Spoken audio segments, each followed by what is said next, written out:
So, hello guys, how are you? I hope you are doing well. My name is Amit Savai and welcome our channel Awesome Chemistry. So students, आज हम लोगों ने inorganic chemistry का foundation course start किया है। इस foundation course में आप लोगों को इनऑर्गेनिक केमिस्ट्री की सारी बेसिक चीजें पता चलेंगी और हो सकता है कि अपने फाउंडेशन कोर्स में से कुछ क्वेश्चंस आपको एग्जाम में भी मिल जाए। ये जो फाउंडेशन कोर्स है ये आईआईटी जेईई मेंस और नीट को मद्देनजर देखते हुए बनाया गया है। इस फाउंडेशन कोर्स में बेसिक पूरा कवर होगा और उसके साथ साथ हम लोग काफी सारे क्वेश्चन एंड आंसर लेने वाले हैं, जिसके वजह से आप लोगों को एमसीक्यू सॉल्व कैसे करना और किस टाइप के एमसीक्यू एग्जाम में आते हैं, एमसीक्यू सॉल्व करते टाइम अपना अप्रोच अपना एटीट्यूड कैसा होना चाहिए, ये सारी चीजें पता चलेंगी। सो चलो स्टार्ट करते हैं आज का सेशन। ये फर्स्ट सेशन है और फर्स्ट सेशन में हम लोग देखेंगे एटम्स के बारे में। तो देखो, पूरे दुनिया के अंदर जितनी भी चीजें बनी हैं ये सारी की सारी चीजें एटम से बनी हैं।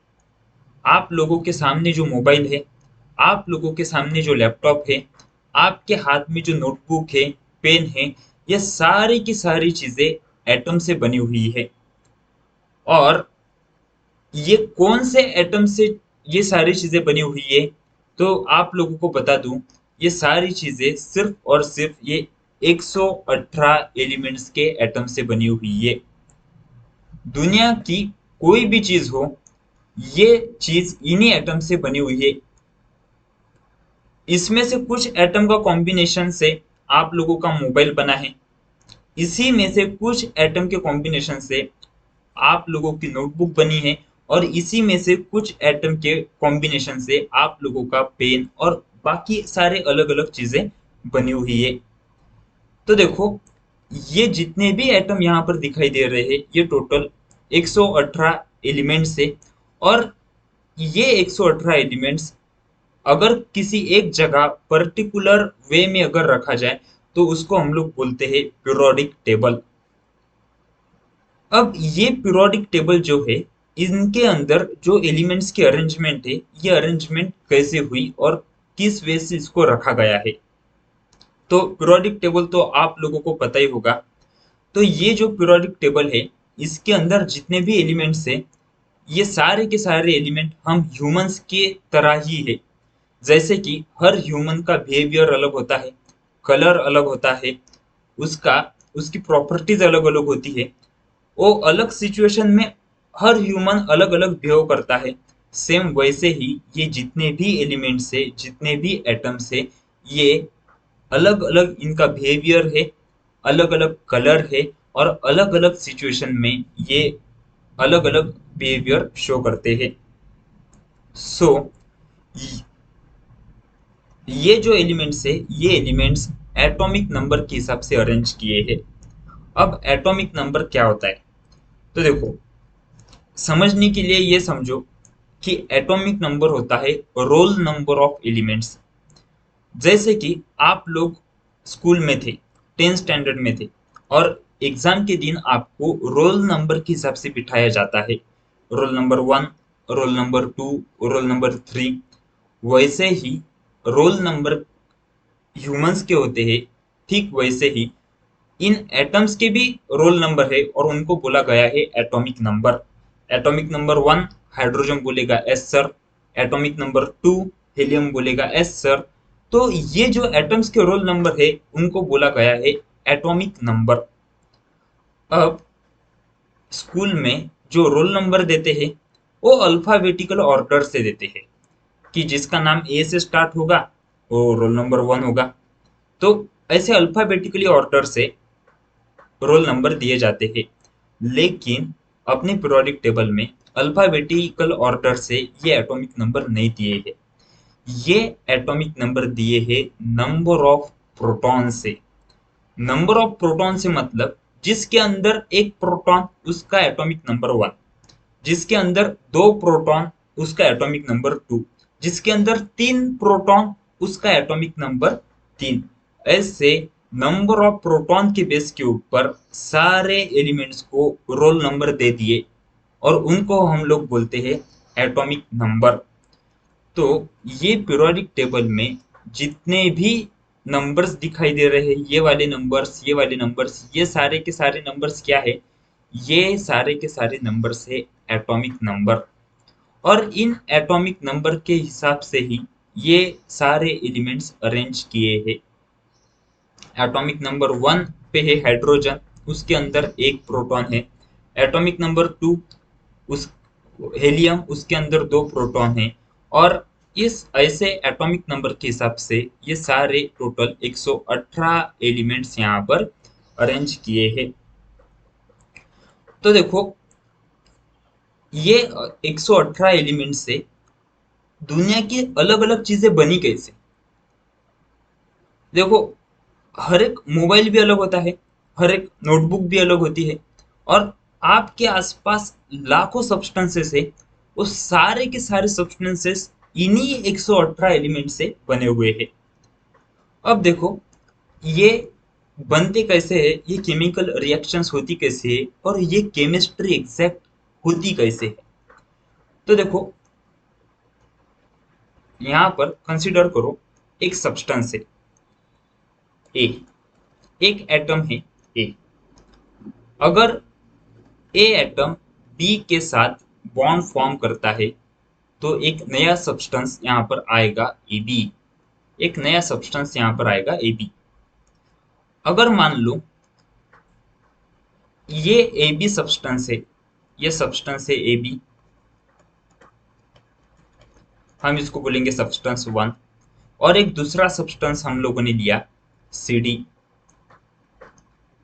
ये है सब्सटेंस 2। अब ये दो सब्सटेंस की हम लोगों ने केमिकल रिएक्शन की तो हम लोगों को एक नया सब्सटेंस मिलेगा। हो सकता है एक नया सब्सटेंस हमको मिला एसी, एक नया सब्सटेंस हम लोगों को मिला एसी। तो देखो, हम लोगों को एसी कैसे मिला? क्या सब्सटेंस 3 में एटम चेंज हुए? नहीं, एटम के अंदर कोई भी चेंज नहीं हुआ। एटम्स ने अपने पार्टनर्स बदल दिए।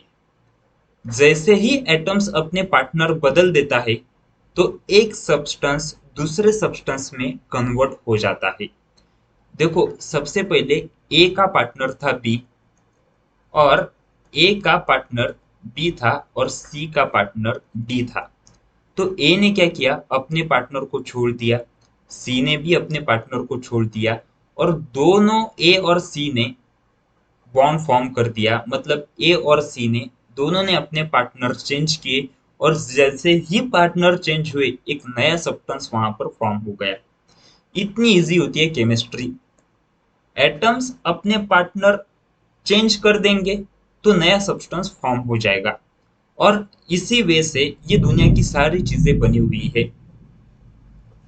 तो हम लोग अगर ये चीज सीखना चाहते हैं, ये केमिस्ट्री सीखना चाहते हैं, तो हम लोगों को सबसे पहले सीखना पड़ेगा कि ये एटम क्या होता है, और ये कैसे अपने पार्टनर को चेंज करता है, और ऐसे पार्टनर को चेंज करने के बाद कैसे नए सब्सटेंस फॉर्म होते हैं। ये सारी चीजें हम लोगों को सीखनी पड़ेगी। और ये सीखने के लिए सबसे पहले अपने को सीखना पड़ेगा एटम, कि ये एटम क्या होता है, ये कैसे बिहेव करता है, और पार्टनर को क्यों चेंज करता है। ये सारी की सारी चीजें अभी हम लोग सीखेंगे।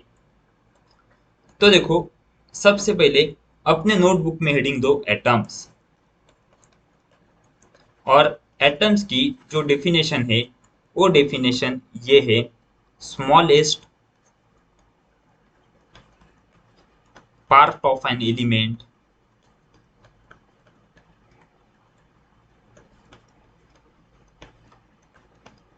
which participate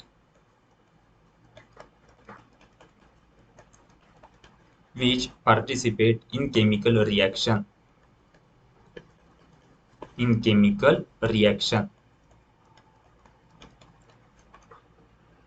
डेफिनेशन पढ़ने के बाद आप लोगों को समझ ही गया होगा कि एटम क्या है। A smallest part of an element element का सबसे स्मॉलेस्ट पार्ट जो होता है, जो रिएक्शन के अंदर पार्टिसिपेट करता है, उसको बोलते हैं एटम। अब पीरियोडिक टेबल के अंदर हम लोगों ने 118 एलिमेंट देखे, और वो 118 एलिमेंट के टोटल अपने अपने एटम से। तो देखो, ये जो एटम्स होते हैं, इनका नेचर समझना बहुत इंपॉर्टेंट होता है केमिकल रिएक्शन के लिए। जैसे कि कुछ एटम्स होते हैं जो हमेशा अपने बेस्ट फ्रेंड के साथ रहते हैं। ठीक जैसे कि आप ऐसा समझो, आपके स्कूल में, आपके क्लास में कुछ बेस्ट फ्रेंड की पेयर्स बनी होंगी।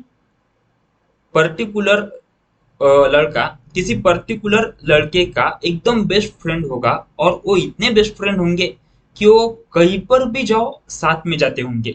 बाहर कहीं पानी पूरी खाने चले गए, साथ में जाएंगे। मूवी देखने के लिए गए, साथ में जाएंगे। किसी ट्यूशन लगाने गए तो साथ में जाएंगे।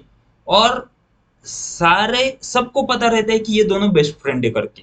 उनके पेरेंट्स को पता रहता है, उनके टीचर्स को भी पता रहता है, और पूरे ग्रुप में पता रहता है कि ये दोनों बेस्ट फ्रेंड है। तो ठीक वैसे ही अपनी पीरियोडिक टेबल में भी कुछ एटम्स है जो हमेशा अपने साथी के साथ ही जाते हैं, चाहे कहीं पर भी जाओ। ये हाइड्रोजन एटम कभी आपको अकेला नहीं मिलेगा। ये हाइड्रोजन एटम हमेशा अपने किसी दूसरे हाइड्रोजन के साथ ही जाता है। और ये जो एटम्स रहते हैं इस टाइप के, उनको बोला जाता है diatomic. Diatomic, di बोले तो दो, और एटॉमिक बोले तो दो एटम। मतलब ये H2 जो है, आपको नेचर में H2 ही मिलेगा, सिंगल हाइड्रोजन नहीं मिलेगा। तो इस टाइप के जो एटम होते हैं जो हमेशा अपने साथी के साथ जाते हैं, उनको बोला जाता है डायटोमिक। और कुछ एटम्स ऐसे होते हैं जो हमेशा अकेले रहते हैं। आप अपने स्कूल फ्रेंड्स को ऑब्जर्व करो। आपके स्कूल फ्रेंड्स में एक बंदा या एक बंदी ऐसी ही होगी कि जिसका कोई दोस्त नहीं, और वो हमेशा अकेले रहते हैं। कहीं पर भी जाएंगे अकेले ही जाएंगे, उनके दोस्त ही नहीं है। तो सेम अपनी पीरियोडिक टेबल में भी कुछ ऐसे एलिमेंट्स है, कुछ ऐसे एटम्स है जो हमेशा अकेले रहते हैं, जो अपने साथी के साथ कभी नहीं देखेंगे। और ये जो ऐसे एलिमेंट्स है, ये सारे के सारे है इनर्ट गैसेस। ये सारे के सारे है इनर्ट गैसेस। तो देखो, ये है पीरियोडिक टेबल। और पीरियोडिक टेबल में लास्ट ग्रुप के अंदर ये हेलियम है, नियॉन है, एर्गॉन है, क्रिप्टॉन, ये जितने भी इनर्ट गैसेस है, ये सारे के सारे मोनो एटॉमिक गैसेस है। मोनो एटॉमिक गैसेस मतलब ये आपको अकेले ही मिलेंगे। ये जो हेलियम है, हेलियम आपको अकेला मिलेगा। हेलियम कभी He2 नहीं मिलेगा। ये जो हेलियम है, ये हमेशा अकेला ही मिलेगा। नियॉन है, ये अकेला ही मिलेगा। एर्गॉन है, ये अकेला ही मिलेगा। जैसे He2 ऐसा ऐसे कभी नहीं मिलेंगे। These are the inert gases. तो अब देखो, यहाँ पे ये जो एटम्स रहते हैं जो हमेशा सिंगल रहते हैं, उनको बोला जाता है फ्री स्टेट। ये हेलियम सिंगल है, तो इसको हम लोग क्या बोलेंगे? Free state of atom. Free state of atom. अगर ये H2 है, तो क्या H2 को हम लोग फ्री स्टेट ऑफ एटम बोलेंगे? नहीं। फ्री स्टेट ऑफ एटम मतलब वो जो पर्टिकुलर एटम है वो सिंगल होना चाहिए, उसी को हम लोग बोलेंगे फ्री स्टेट ऑफ एटम। और पूरे पीरियोडिक टेबल में ऐसे कौन से एटम है जो हमेशा फ्री स्टेट में रहते हैं? तो वो है सारे के सारे इनर्ट गैसेस। सारे के सारे इनर्ट गैसेस ये हमेशा फ्री स्टेट में होते हैं। तो ये जितने भी एटम्स है, ये सारे फ्री स्टेट में होते हैं, इनर्ट गैसेस। अब देखो, इसके अंदर कुछ एक्सेप्शंस भी है। इसके अंदर कुछ एक्सेप्शंस भी है, जैसे कि गोल्ड और प्लेटिनम। तो ये इनर्ट गैस हमेशा फ्री स्टेट में रहेंगे, ये सारे के सारे। और उसके साथ साथ ये गोल्ड और ये प्लेटिनम, ये सारे के सारे एलिमेंट जो है ये हमेशा आप लोगों को फ्री स्टेट में ही मिलेंगे। तो इसको अच्छे से नोट डाउन करो यहाँ पर अच्छे से नोट डाउन करो। All inert gases are all inert gases are in free form, are in free form along along with gold and platinum, along with gold and platinum। तो सारे के सारे इनर्ट गैस और गोल्ड एंड प्लेटिनम आप लोगों को free state में ही मिलेंगे, अकेले ही मिलेंगे। हेलियम अकेला मिलेगा, उसके साथी के साथ नहीं मिलेगा कभी। नियॉन अकेला ही मिलेगा, गोल्ड अकेला ही मिलेगा, पीटी प्लेटिनम ये भी अकेला ही मिलेगा, ये कभी अ, उनके साथी के साथ नहीं मिलेंगे। तो देखो इनके ऊपर किस टाइप का क्वेश्चन एग्जाम में आ सकता है और किस टाइप का नहीं। देखो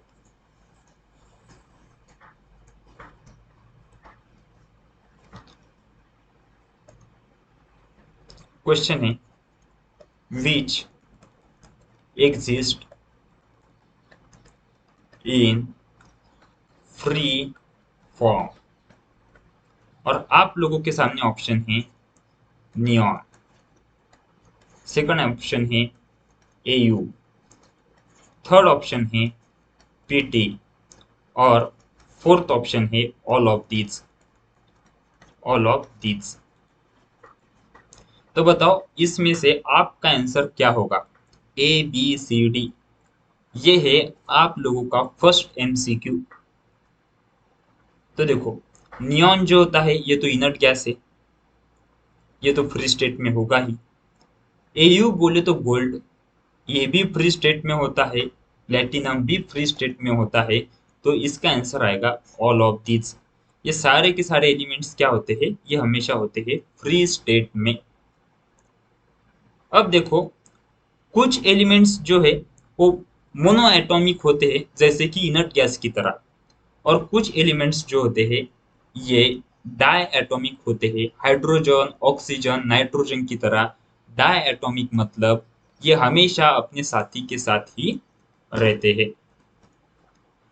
तो एटम्स डाई एटॉमिक होंगे, मोनो एटॉमिक या ट्राई एटॉमिक होंगे, ये समझने के लिए अपने को एटम के अंदर जाके देखना पड़ेगा कि एटम होता कैसे है, किन किन चीजों से एटम बना हुआ है।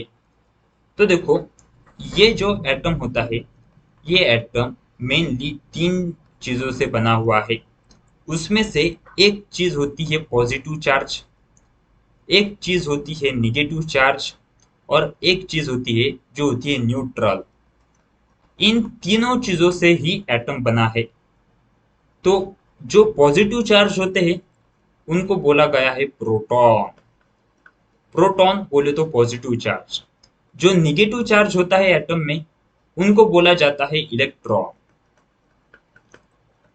और जो एटम के अंदर न्यूट्रल होता है उनको बोला जाता है न्यूट्रॉन, उनको बोला जाता है न्यूट्रॉन। और ये जो प्रोटॉन इलेक्ट्रॉन न्यूट्रॉन ये तीन चीजों से एटम बना हुआ है, इसीलिए इन तीन चीजों को बोला जाता है सब एटॉमिक पार्टिकल्स, सब एटॉमिक पार्टिकल्स। तो हम लोग थोड़ा डिटेल में देखेंगे कि ये प्रोटॉन क्या होता है, इलेक्ट्रॉन क्या होता है, और न्यूट्रॉन क्या होता है। चलो लिखो एटम कंटेन्स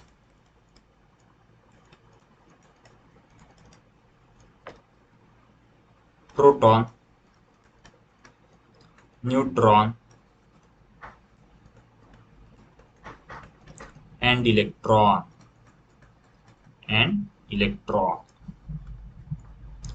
अब देखो, जो प्रोटॉन होता है, प्रोटॉन के ऊपर पॉजिटिव चार्ज होता है, तो प्रोटॉन के ऊपर पॉजिटिव चार्ज कितना होता है, तो वो होता है 1.6 इंटू 10⁻⁻19 कूलम। और अगर ESU में पूछा जाए तो वो होता है 4.8 इंटू 10⁻⁻10 ESU। अब ये कूलम और ESU ये क्या है, तो ये यूनिट है चार्ज के। प्रोटॉन के ऊपर इतना चार्ज होता है, पॉजिटिव चार्ज होता है, और वो चार्ज कितना होता है, तो 1.6 इंटू 10⁻⁻19 कूलम। और ESU में अगर पूछा जाए तो 4.8 इंटू 10⁻⁻10 ESU। अब जितना चार्ज प्रोटॉन का होता है उतना ही चार्ज इलेक्ट्रॉन का होता है। बस इलेक्ट्रॉन का चार्ज निगेटिव होता है और प्रोटॉन का चार्ज पॉजिटिव होता है, तो इलेक्ट्रॉन के ऊपर ही उतना ही चार्ज होता है जितना प्रोटॉन के ऊपर है, बस उसकी साइन अपोजिट होती है। तो इलेक्ट्रॉन के ऊपर चार्ज होता है -1.6 इंटू 10⁻⁻19 कूलम। और अगर ESU में पूछा जाए तो ये आएगा -4.8 इंटू 10⁻⁻10 ESU। ये क्या है, तो ये सारे के सारे कूलम ESU ये यूनिट है चार्ज के। और रही बात न्यूट्रॉन की, अगर रही बात न्यूट्रॉन की, तो न्यूट्रॉन के ऊपर नो चार्ज, न्यूट्रॉन के ऊपर कोई भी चार्ज नहीं होता। तो देखो स्टूडेंट्स, ये जितनी भी चीजें मैं लिख रहा हूँ ये आप लोग अपने नोटबुक में नोट डाउन करो। ये नोट्स ऐसे है कि इन्हीं नोट्स में से एग्जाम में क्वेश्चन आएंगे। और अगर आपके पास नोट्स अच्छे हैंडराइटिंग में होंगे तो इसका आप लोगों को बहुत फायदा होगा।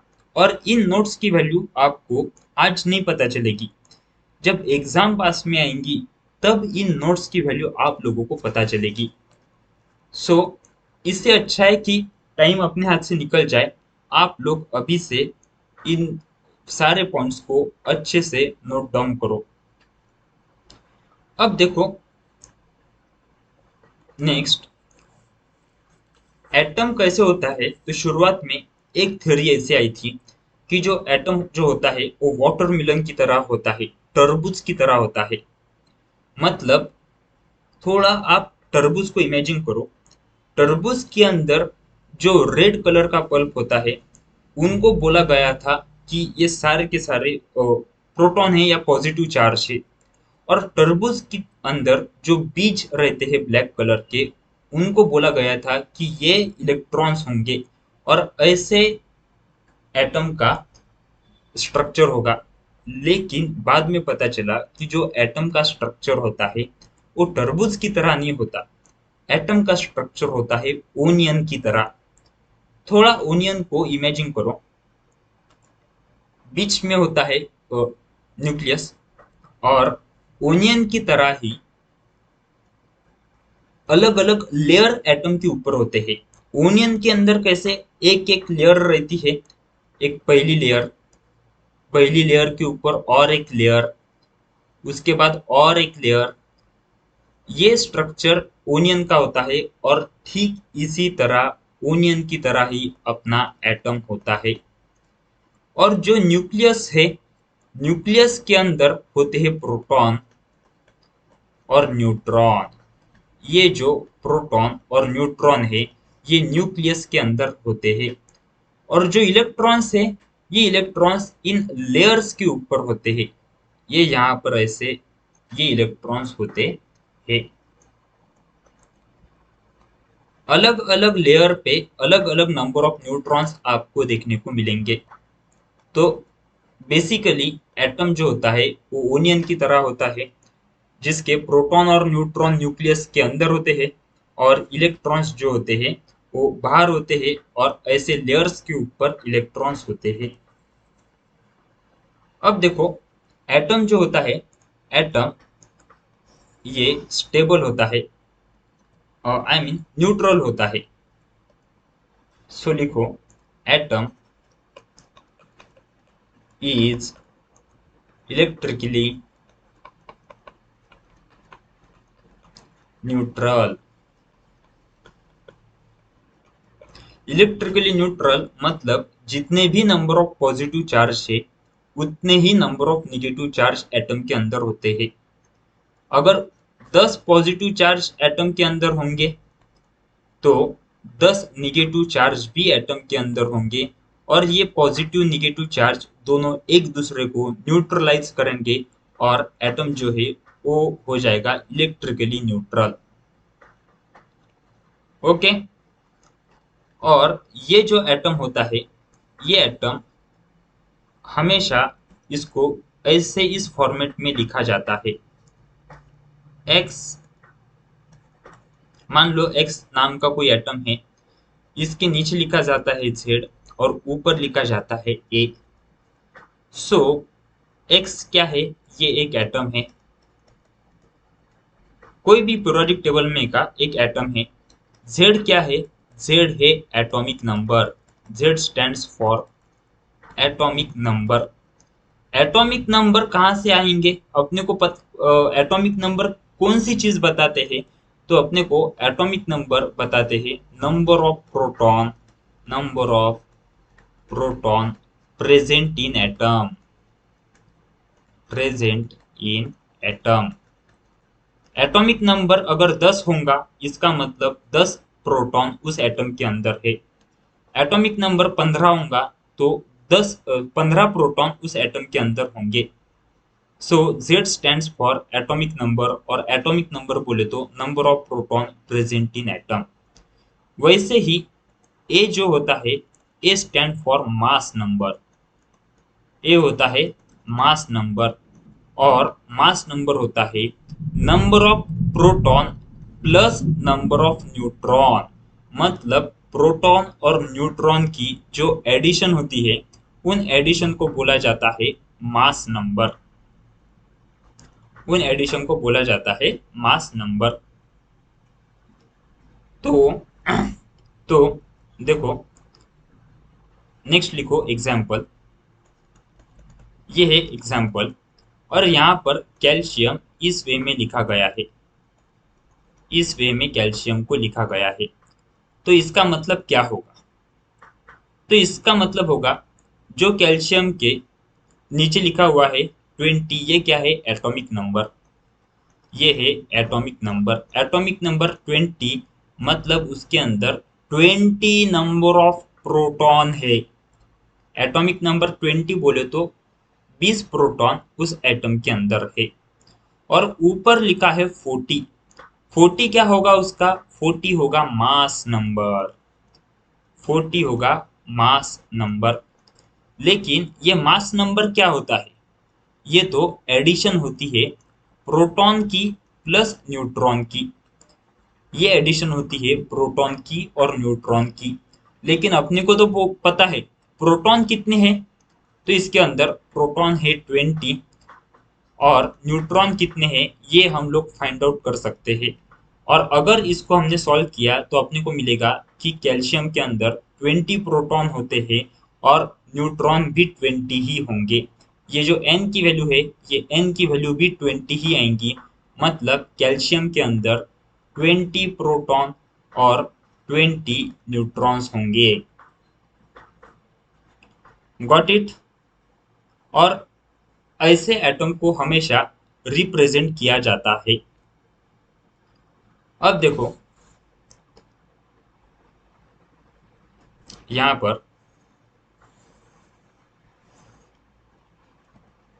अगर सोडियम लिखा है ऐसे Na11 और 23 ऐसे लिखा गया है, तो इसका मतलब क्या होगा?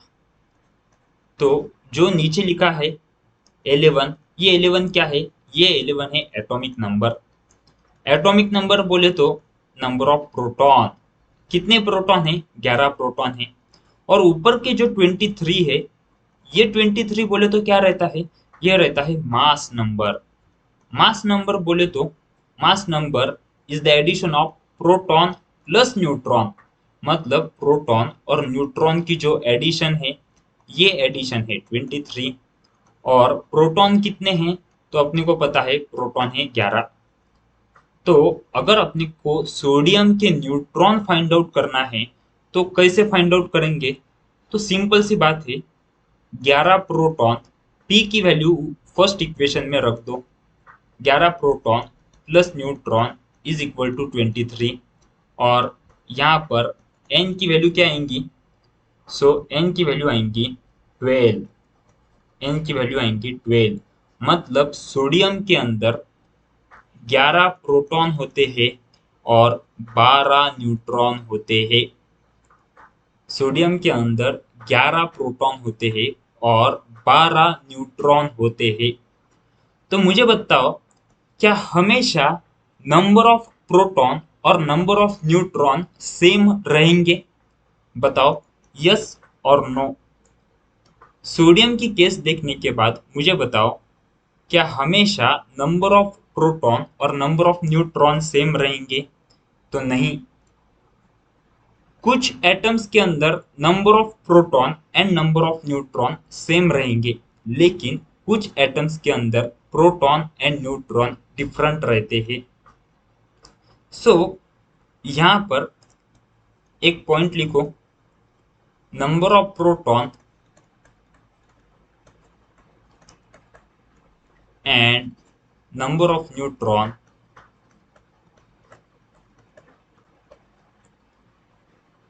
is not always always same। देखो यहाँ पर always जो वर्ड है, ये वर्ड बहुत ज्यादा इंपॉर्टेंट है। जो नंबर ऑफ प्रोटॉन होंगे और नंबर ऑफ न्यूट्रॉन होंगे, वो ऑलवेज सेम नहीं होंगे। कभी कभी नंबर ऑफ प्रोटॉन और नंबर ऑफ न्यूट्रॉन सेम होंगे, जैसे कि कैल्शियम में। कैल्शियम के अंदर नंबर ऑफ प्रोटॉन और नंबर ऑफ न्यूट्रॉन सेम थे। सोडियम के अंदर नंबर ऑफ प्रोटॉन और नंबर ऑफ न्यूट्रॉन जो है वो सेम नहीं है। ठीक ऐसे हाइड्रोजन की केस है। हाइड्रोजन के अंदर जो नंबर ऑफ प्रोटॉन है और नंबर ऑफ न्यूट्रॉन जो है वो सेम नहीं होते। एक प्रोटॉन होता है हाइड्रोजन के अंदर और 0 neutron. So proton is not equal to neutron. तो ये एक इंपॉर्टेंट पॉइंट है, उसको अच्छे से स्टार मार्क करके लिखो कि number of proton and number of neutron is not always same. और यहाँ पर ऑलवेज वर्ड जो है वो इंपॉर्टेंट है। अब देखो, क्या नंबर ऑफ प्रोटॉन और नंबर ऑफ इलेक्ट्रॉन सेम होंगे? बताओ, number of proton and number of electron same होंगे एटम के अंदर? तो यस, नंबर ऑफ प्रोटॉन और नंबर ऑफ न्यूट्रॉन जो है वो सेम होंगे, क्योंकि हमने अभी थोड़ी देर पहले एक इम्पोर्टेंट पॉइंट लिखा। एटम क्या होता है? एटम इलेक्ट्रिकली न्यूट्रल होता है। न्यूट्रल बोले तो जितने पॉजिटिव चार्ज, मान लो 20 पॉजिटिव चार्ज है, तो अगर 20 पॉजिटिव चार्ज होंगे तो 20 ही निगेटिव चार्ज भी होंगे। और ये पॉजिटिव निगेटिव चार्ज एक दूसरे को न्यूट्रलाइज करेंगे और एटम जो है वो इलेक्ट्रिकली न्यूट्रल होगा। तो ये पॉजिटिव चार्ज कहाँ से आता है? तो ये आता है प्रोटॉन से। पॉजिटिव चार्ज आता है प्रोटॉन से और ये निगेटिव चार्ज आता है इलेक्ट्रॉन से। ये निगेटिव चार्ज आता है इलेक्ट्रॉन से।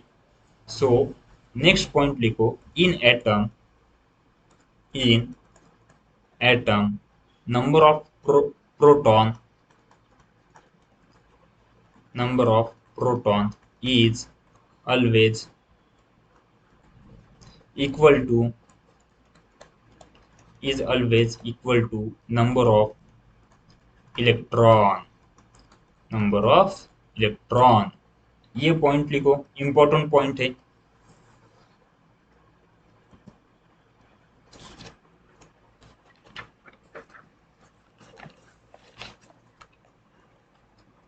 अब देखो स्टूडेंट्स, यहाँ पर हम लोगों ने ये चीज तो देख ली कि जितने नंबर ऑफ प्रोटॉन होंगे उतने ही नंबर ऑफ इलेक्ट्रॉन होंगे। और फॉर एग्जाम्पल यहाँ पर सोडियम को लिखा गया है ऐसे 1123। तो हमने अभी फाइंड आउट किया कि सोडियम के अंदर प्रोटॉन कितने होंगे। प्रोटॉन होंगे 11। अगर 11 प्रोटॉन है इसका मतलब इलेक्ट्रॉन भी 11 ही होंगे। और न्यूट्रॉन कितने हैं, तो अपने को फाइंड आउट करना पड़ेगा कितने न्यूट्रॉन हैं। तो आपको पता है P plus N, proton plus neutron, ये आएगा 23। अब प्रोटॉन कितने हैं, 11 प्रोटॉन हैं। न्यूट्रॉन की वैल्यू हम लोग फाइंड आउट करेंगे और न्यूट्रॉन हो जाएंगे 12। न्यूट्रॉन हो जाएंगे 12। तो कहने का मतलब ये था, तात्पर्य ये था कि जितने नंबर ऑफ प्रोटॉन होते हैं उतने ही नंबर ऑफ इलेक्ट्रॉन हर एटम के अंदर होते हैं। चाहे आप कैल्शियम की केस लो, कैल्शियम के अंदर नंबर ऑफ प्रोटॉन कितने होंगे, तो 20। अगर 20 प्रोटॉन है मतलब इलेक्ट्रॉन भी 20 ही होंगे। और न्यूट्रॉन कितने हैं, तो ये हम लोग फाइंड आउट करेंगे। P प्लस एन 40 होगा। 20 प्रोटॉन है तो न्यूट्रॉन कितने होंगे, तो ये फाइंड आउट करने के बाद अपने को पता चलेगा न्यूट्रॉन भी 20 है। सो हर एटम के अंदर प्रोटॉन और इलेक्ट्रॉन जो है वो हमेशा सेम देखने को मिलेंगे। अब देखो नेक्स्ट, अगर ये नंबर ऑफ प्रोटॉन और नंबर ऑफ इलेक्ट्रॉन का बैलेंस चेंज हो गया तो इन एटम के ऊपर चार्ज आ जाता है। हम लोगों ने अभी तक तो देखा है एटम इलेक्ट्रिकली न्यूट्रल होता है। क्यों न्यूट्रल होता है एटम, क्योंकि जितने नंबर ऑफ पॉजिटिव चार्ज उतने ही नंबर ऑफ निगेटिव चार्ज, जितने नंबर ऑफ प्रोटॉन उतने ही नंबर ऑफ इलेक्ट्रॉन। इसीलिए एटम जो होता है वो इलेक्ट्रिकली न्यूट्रल होता है। लेकिन अगर ये बैलेंस चेंज हो गया, ये बैलेंस चेंज हो गया, जैसे कि प्रोटॉन है 20 और इलेक्ट्रॉन है 19। प्रोटॉन है 20 बोले तो 20 पॉजिटिव चार्ज और 19 निगेटिव चार्ज। तो यहाँ पर बैलेंस एटम का चेंज हो गया। पॉजिटिव चार्ज एक से ज्यादा है निगेटिव चार्ज की वजह से। तो इसमें क्या होता है, ये जो 19 निगेटिव चार्ज है ये 19 पॉजिटिव चार्ज को ही न्यूट्रलाइज कर पाएंगे और एक पॉजिटिव चार्ज वैसे के वैसा ही रहेगा। एक पॉजिटिव चार्ज वैसे के वैसा ही रहेगा। इसीलिए वो जो पर्टिकुलर एटम होगा उस एटम के ऊपर पॉजिटिव चार्ज आ जाएगा। क्यों पॉजिटिव चार्ज आएगा, क्योंकि प्रोटॉन की संख्या ज्यादा थी इलेक्ट्रॉन से। यहाँ पर इस केस में प्रोटॉन की संख्या इलेक्ट्रॉन से एक से ज्यादा थी, इसीलिए उस एटम के ऊपर एक पॉजिटिव चार्ज आएगा। तो ये एटम के ऊपर अगर पॉजिटिव चार्ज आया तो हम लोग इसको एटम नहीं बोलते। हम लोग इसको एटम नहीं बोलते, इसको बोलते हैं कैटायन। इसको बोला जाता है कैटायन।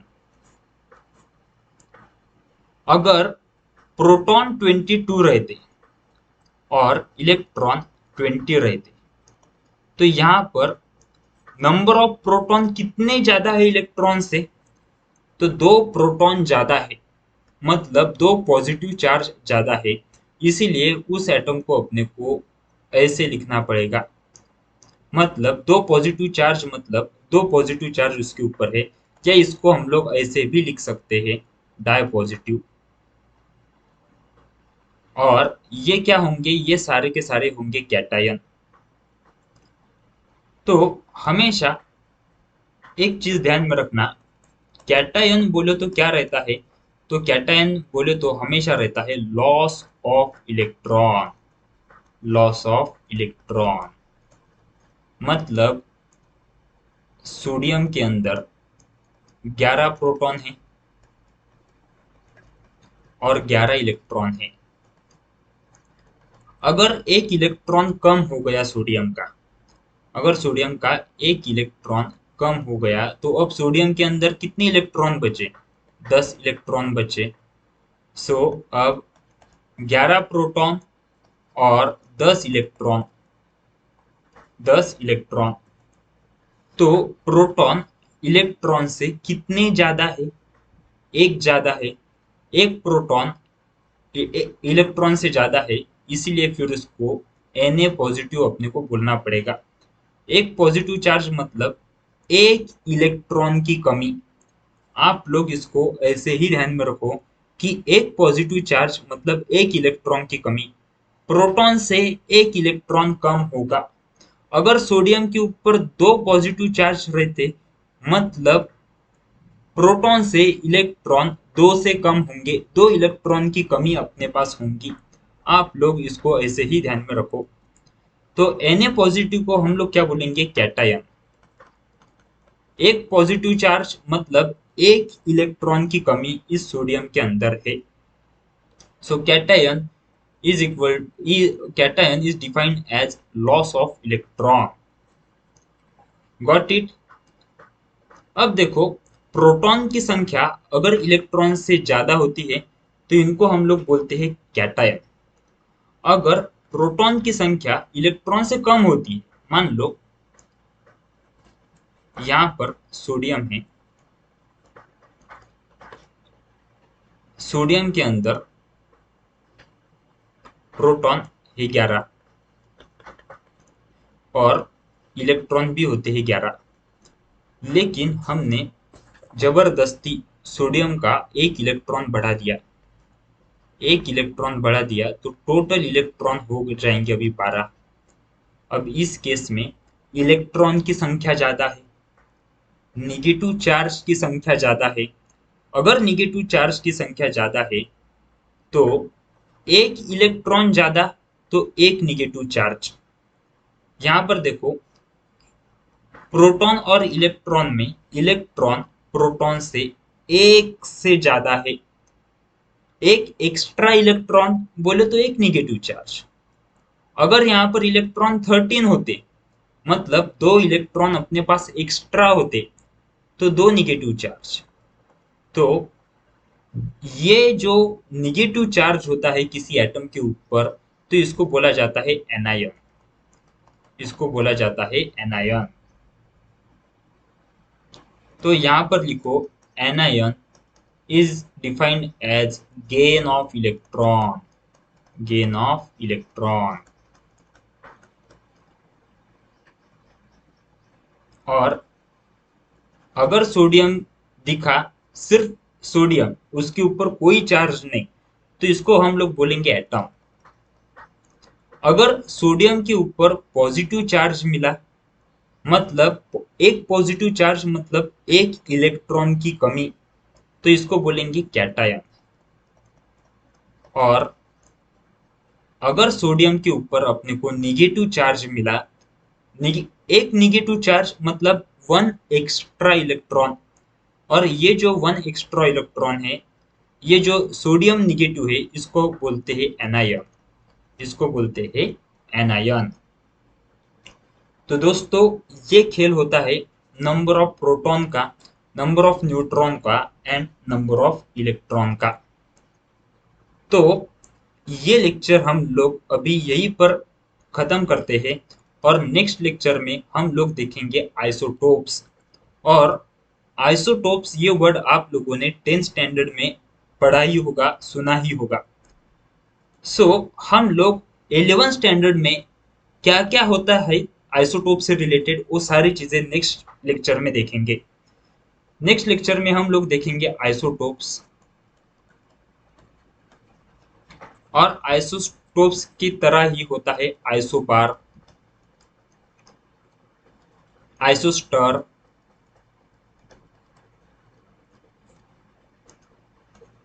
आइसो डाइफर और आइसोमर्स, और होता है आइसोमर्स। तो आइसो से स्टार्ट होने वाले इतने टर्म्स हम लोग नेक्स्ट लेक्चर में देखेंगे। इसमें से सिर्फ और सिर्फ आप लोगों ने आइसोटोप्स ही पढ़ा होगा। 9th 10th स्टैंडर्ड में साइंस में आप लोगों ने आइसोटोप्स के बारे में पढ़ा होगा। हम लोग आइसोटोप्स भी देखेंगे, और आइसोटोप्स की आगे की जो कहानी होती है, आइसोबार, आइसोस्टर, आइसोडाइफर और आइसोमर्स, ये हम लोग नेक्स्ट लेक्चर में देखेंगे। सो आज के लिए इतना ही। Bye bye, good bye.